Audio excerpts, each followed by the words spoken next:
The sudden suspension of foreign aid by US President Donald Trump has sparked fear among Ugandans living with HIV, with many worried about the potential disruption of life-saving treatment. Trump's executive order has paused all foreign aid for 90 days, leaving many uncertain about the future of programs like PEPFAR, President's emergency plan for AIDS relief. In Uganda, about 1.4 million people live with HIV, with approximately 1.3 million individuals accessing life-saving antiretroviral therapy (ART), and many rely on PEPFAR-funded programs for treatment and care in Uganda and around the world. PEPFAR has saved 26 million lives and supports 20.1 million people per year, with HIV treatment providing 83 million people annually testing and almost 3 million people with PrEP. The suspension of aid has raised concern about the potential increase in HIV-related illnesses, deaths, and loss of jobs. It's such a difficult situation, and especially for those of us that are called upon to put human faces to everything that we do, those of us that are activists. How do you wake up and tell someone, stop, go home? It's been a difficult situation for us. President Trump is deliberately playing games with our lives. When he knows how effective this program is, and you know the Uganda government had a contract with PEPFAR, and we believe that it can't be rescinded in one day. This makes America stronger and safer and more prosperous if we are working together and ensuring that this program works. Africa community, and the two are focused on the Uganda government. But before I give you the asks, let me give you the context, because President Trump entered office on the ticket of faith. He convinced the world and his voters, you know, I'm a man of faith, I stand for faith values, and now this is the time to give accountability of that faith. We receive, but when you think about the freeze and what it means, it really goes beyond the nation. It cuts across East Africa, but it also cuts across the crop. But importantly to add is to say that, one, we are talking about a comprehensive approach to health care, and therefore HIV, TB, malaria, maternal newborn health, child health, mental health issues, all these are going to be affected. Trump made this decision with no plan to safeguard human life and compelling the government of Uganda to act. We are compelling the government of Uganda to act, but Trump has decided to create this catastrophe.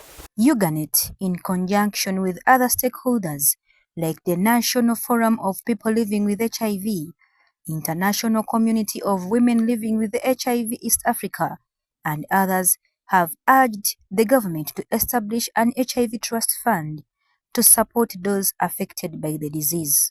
Government, most of all the president, to come to our fore, like I said, he's lovely, he wants to love. We are grandchildren, some of us are grandchildren, others are children. Can he show us the love of a grandparent at this moment? It is a test of his grandfathership to the community of people living with HIV, our families and our communities. And it is important for the Global Fund, especially the country team that is in country, to also be speaking out. I'm glad to be seated to our representative on the CCM. So we are calling upon CCM and the Global Fund to say something, because when we had the crisis, when there was a crisis with the Global Fund, we stood with them. This is the right time to operationalize and strengthen the AIDS Trust Fund. Because without this, ending AIDS by 2030 is just a dream.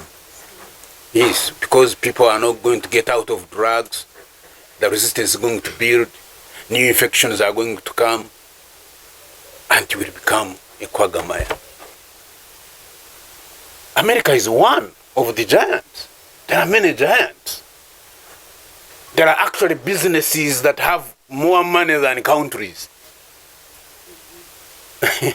So, the global group of donors, the global group of philanthropists, global group of businesses, can you come up and step up and patch up? I think those are the two words I would, when there is a crisis.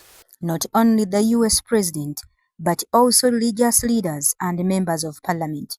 As the situation continues to unfold, one thing is clear: the lives of millions of people living with HIV in Uganda and across Africa hang in balance.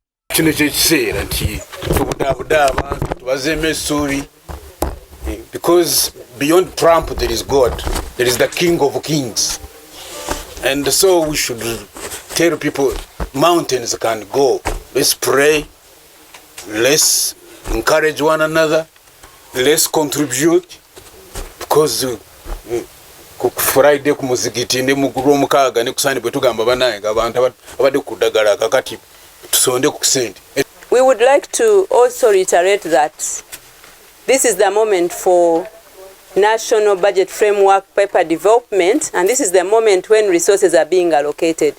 And this is the moment when every ministry, department and agency is getting supplementaries. And we are seeing very fast how the parliament is quick to sign off monies. 10 billion for State House.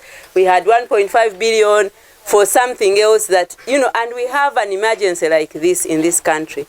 And we are calling upon the Speaker and you members of Parliament. Remember, you are coming from our districts. And we do have people living with HIV, the leadership in all those districts. And we have said we are 1.4 million people.